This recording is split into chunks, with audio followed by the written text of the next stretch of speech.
message de la parole de Dieu, bien sûr. Bien, c'est Jean-Pierre qui est avec nous. Bonjour, Jean-Pierre. Bonjour, Gaston. Puis, quel est le titre là, du message que tu nous proposes? Bien, dans le cadre de cette série où le thème est un si grand salut, j'ai pensé aujourd'hui parler d'une si grande réalisation. En réalité, Gaston, ce que je voulais dire dans l'intro de notre émission aujourd'hui, c'est que jusqu'à ce que Jésus vienne, les hommes ont essayé d'atteindre Dieu par leurs différentes religions, mais si on comprend bien ce que Jésus est venu faire une fois pour toutes, en réalité, cela mettait un terme à tous les efforts de l'homme et à toutes les religions. Et maintenant, il y a une œuvre bien spéciale qui est la source du salut pour tous ceux qui veulent vraiment être sauvés. Mais c'est pas mal fort, ça, Jean-Pierre, de dire que les religions ne sauvent pas. Est-ce que ça voulait dire quand même du temps de Jésus, le judaïsme, qui était quand même la religion du temps, bien, ça ne pouvait pas non plus répondre aux besoins de l'homme? Le judaïsme était bien sûr la révélation de Dieu pour son peuple, le peuple d'Israël. À travers la révélation que Dieu a donnée au peuple d'Israël, il y avait le salut. Mais le salut n'était pas dans l'accomplissement d'œuvres religieuses. C'est la raison pour laquelle, par exemple, dans le chapitre 4 de l'Épître aux Romains, l'apôtre Paul lui-même va démontrer qu'Abraham n'a pas été sauvé par ses œuvres, mais par la foi, que David n'a pas été sauvé non plus par ses œuvres, mais par la foi. David qui pouvait dire « Heureux l'homme » à qui on n'impute pas son péché. Heureux cet homme-là. Bien, lui savait par expérience que c'est par la foi uniquement, en se confiant dans l'œuvre de Dieu, qu'on peut être sauvé. Et c'est ça qui est en réalité cette pierre d'achoppement pour les gens qui ne veulent pas vraiment se confier entièrement en Jésus. Et puis le titre de ton message, c'est encore? Bien, aujourd'hui, j'aimerais parler justement de cette si grande réalisation.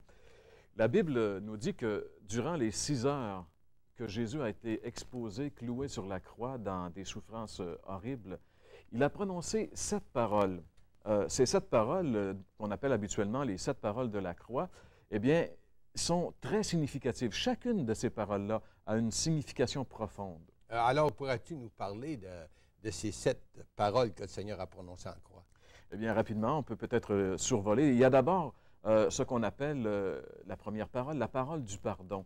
Cette parole nous est rapportée dans l'Évangile selon Luc au chapitre 23, le verset 34, où Jésus a prié pour ses propres bourreaux en disant « Père, pardonne-leur car ils ne savent ce qu'ils font ». C'est cette première parole de la croix. Luc va rapporter également, immédiatement après cette parole, la deuxième parole de la croix qu'on appelle la parole d'assurance, où Jésus va dire au brigand repentant qui était crucifié à ses côtés, il va lui dire « Aujourd'hui même, tu seras avec moi dans le paradis ».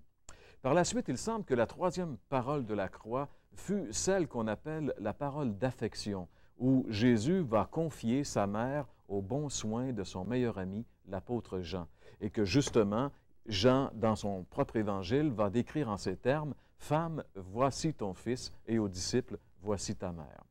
La quatrième parole de la croix est la parole de désespoir, telle que nous la rapporte l'évangéliste Marc, chapitre 15, verset 34, où Jésus va s'écrier « Mon Dieu, pourquoi m'as-tu abandonné ?» C'est l'une des paroles les plus énigmatiques et des plus profondes de toute la Bible. L'évangéliste Jean nous rapporte les 2 paroles de la croix suivantes, la 5e parole de la croix qu'on appelle la parole de souffrance, où Jésus va s'écrier « J'ai soif » pour nous démontrer qu'il souffrait atrocement dans son corps physique. Suit la 6e parole, la parole de la victoire, celle sur laquelle nous allons justement nous attarder aujourd'hui, et qui est la parole de victoire où Jésus va s'écrier « Tout est accompli ». Immédiatement après cette parole, il va prononcer la 7e parole finale, la parole de repos, où il va dire « Je remets mon esprit entre tes mains ». Ce sont là les 7 paroles prononcées par Jésus sur la croix du Calvaire, agonisant et suffocant. Nous allons essayer de bien comprendre le sens de cette 6e parole, la parole de la victoire, telle qu'on peut la lire ensemble, si vous le voulez bien, dans l'Évangile selon Jean, au chapitre 19 et au verset 30. Cette parole où Jésus dit ceci, « Quand Jésus eut pris le vinaigre, il dit, « Tout est accompli. » Et baissant la tête, il rendit l'esprit. Jean-Pierre, qu'est-ce que Jésus pouvait bien vouloir dire par ces paroles? Et ce qui peut peut-être, Gaston, nous aider à comprendre le sens si important de ces paroles, c'est de savoir d'abord que l'apôtre Jean, lorsqu'il a écrit cet évangile, il a écrit, bien sûr, ce n'était pas en français ni en anglais, qui sont des langues courantes pour nous, mais dans une langue qui était la langue la plus courante de son époque, c'est-à-dire le grec koiné, le grec commun. Et en écrivant cet évangile, Jean a utilisé une expression assez originale. Donc, en réalité, dans le texte original, il y a juste une expression pour nous, l'expression « tout est accompli », c'est donc trois mots, mais dans l'original, il n'y a qu'un seul mot grec, c'est le mot « tétélestai ». Et le mot « tétélestai » vient du verbe grec « télio », qui signifie littéralement « mettre un terme, compléter ». C'est un peu l'équivalent de l'expression française « mission accomplie ». Des érudits bibliques ont avoué que lors des fouilles archéologiques, on a retrouvé des reçus d'impôts sur papyrus portant le mot « tétélestai » en travers, signifiant entièrement payé. Le fait que Jésus ait prononcé cette parole est très significatif, car cela signifie de la bouche même de Jésus que son œuvre rédemptrice était parfaitement accomplie. Alors concrètement, là, Jean-Pierre, qu'est-ce que Jésus a bien accompli? Eh bien, d'après les paroles même de Jésus, on peut dire tout est accompli. Et ta question, si je la comprends bien, veut dire qu'est-ce que Jésus signifiait dans ce tout? Eh bien, c'est en réalité tout ce que la sainteté de Dieu exigeait. La Bible dit que Dieu est saint, que nous sommes pécheurs, donc Dieu exigeait que l'homme vive une vie sainte, comme lui-même l'exigeait. Alors, seul Jésus a pu vivre une vie comme celle-là qui a entièrement satisfait la justice de Dieu. Toute la sainte loi de Dieu, toutes les prophéties de l'Ancien Testament qui pointaient cet événement, Jésus les a accomplies. Mais dans le contexte de l'Évangile selon Jean, c'est surtout l'expiation, l'œuvre de notre salut que Jésus a parfaitement accomplie. La coupe de la colère de Dieu, Jésus l'a bu jusqu'à la lie. Dieu, dans sa sainteté et sa justice, se devait de châtier le pécheur. Et Jésus a pris notre place et il a accepté de subir le jugement de Dieu à notre place. Durant les 3 heures d'expiation, de midi jusqu'à 3 heures de l'après-midi, alors que les ténèbres ont recouvert toute la terre, les péchés de toute l'humanité sont venus recouvrir Jésus. Ils ont été transférés sur Jésus. Et là, Jésus a été recouvert de tous mes péchés, de tous tes péchés, de tous les péchés de tous les hommes qui ont vécu sur la terre, depuis Adam jusqu'au dernier. Et il a subi à cause de cela la juste et sainte colère de Dieu que nous devrions recevoir, nous, car c'est nous qui avons péché. Il a payé à notre place et Dieu a été entièrement satisfait. Et c'est pourquoi Jésus a pu dire quelques secondes avant de rendre l'Esprit, « Tout est accompli ». Un commentateur de la Bible écossais du nom de Alexander MacLaren a écrit ceci. Il dit « Après avoir vidé la coupe, il l'a retournée en disant « Tout est accompli » et il n'en est pas tombé une seule goutte sur le sol. Il avait tout bu pour que nous n'ayons jamais besoin d'en boire. » Oui, Jésus a accompli une œuvre parfaite. C'est pourquoi il était venu sur la terre. Et maintenant, la raison de sa mission était parfaitement accomplie. Alors, justement, Jean-Pierre, dans quel but précis le Seigneur Jésus est venu sur la terre? La Bible répond, Gaston, très clairement à cette question dans un verset, ou dans plusieurs passages, bien sûr, mais il y a un verset qui résume la raison de la venue, et c'est Jésus lui-même qui dit pourquoi il est venu. C'est dans l'Évangile selon Luc, chapitre 19 et le verset 10, qu'on peut voir à l'écran, où il est écrit « Car le Fils de l'homme est venu chercher et sauver ce qui était perdu. » Jésus est venu dans un but précis sur la terre. Il est venu chercher et sauver ce qui était perdu. C'est pour ça qu'il a quitté la gloire du ciel et qu'il a pris un corps semblable au nôtre et qu'il est venu ici-bas.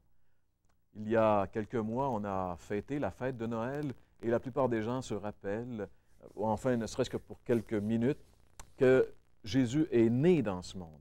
Mais la Bible nous dit que Jésus, il est né pour mourir. La raison de sa venue, c'était la mort, comme victime de substitution pour chacun d'entre nous qui sommes des pécheurs. La volonté de Dieu était que Jésus sauve les pécheurs perdus en mourant à leur place sur la croix. Et c'est exactement ce qu'il a fait une fois pour toutes. Cela veut dire 2 choses, mes amis. Premièrement, l'œuvre est parfaitement accomplie une fois pour toutes. inutile de la répéter ou d'essayer d'y ajouter quoi que ce soit. Deuxièmement, on n'a rien à faire pour être sauvé, sinon que de se confier entièrement et totalement dans l'œuvre accomplie une fois pour toutes par Christ à la croix. Alors, si j'ai bien compris, Jean-Pierre, tout ce qu'on a à faire, là, c'est uniquement de nous confier au Seigneur Jésus dans ce qu'il a fait pour être véritablement sauvés. Exactement, Gaston. Ça, c'est une bonne nouvelle. C'est une bonne nouvelle qui nous dit tout est accompli. Maintenant, tout ce que tu as à faire, c'est de te confier en ce qu'un autre a fait à ta place. L'accepter. C'est ça, parce que toi, tu ne peux pas le faire. Déjà, même si tu voulais vivre une vie sainte et juste, déjà, tu dois réaliser que tu ne peux pas le faire parce que tu es déjà pécheur. Tu as déjà entaché ta vie. Donc, déjà, au départ, tu es foutu. Mais Christ, lui, a accompli cela parfaitement. C'est la bonne nouvelle de l'Évangile. C'est pour ça que le mot Évangile signifie bonne nouvelle. Quelle merveilleuse nouvelle que de savoir que pour les pécheurs perdus comme nous, il y a un salut qui a été parfaitement accompli et qui est disponible. Et c'est ce que la Bible révèle, mes chers amis. Et c'est ça qui surprend les gens, parce que trop souvent, on a fait du christianisme, on a dénaturé le christianisme en faisant du christianisme une autre religion comme les autres religions. Mais ce n'est pas ça le christianisme, c'est quelque chose d'entièrement nouveau. On peut lire ensemble dans la version Tob du Nouveau Testament, dans l'Épître aux Hébreux, le chapitre 10 et les versets 11 à 14.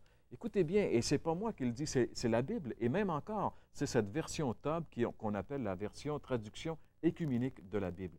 Ça dit ceci: « Et tandis que chaque prêtre se tient chaque jour debout pour remplir ses fonctions et offre fréquemment les mêmes sacrifices qui sont à jamais incapables d'enlever le péché, lui, Jésus, par contre, après avoir offert pour les péchés un sacrifice unique, siège pour toujours à la droite de Dieu par une seule offrande. Il a amené pour toujours à l'accomplissement ceux qu'il sanctifie. » Quelle révélation, ce passage des Écritures que l'on retrouve dans l'Épître aux Hébreux, le chapitre 10, les versets 11, 12 et 14. Ça veut dire, mes amis, que depuis 2000 ans, tout ce qu'on offre ou tout ce qu'offrent les prêtres comme sacrifice, que ce soit des sacrifices sanglants ou non sanglants, c'est une pure perte de temps. C'est aussi une démonstration criante d'incrédulité face à l'œuvre accomplie de Christ. C'est l'égarement spirituel le plus total. C'est ce que dit la Bible. Relisons ensemble, si vous le voulez bien, ce passage. Hébreux, chapitre 10, versets 11, 12 et 14.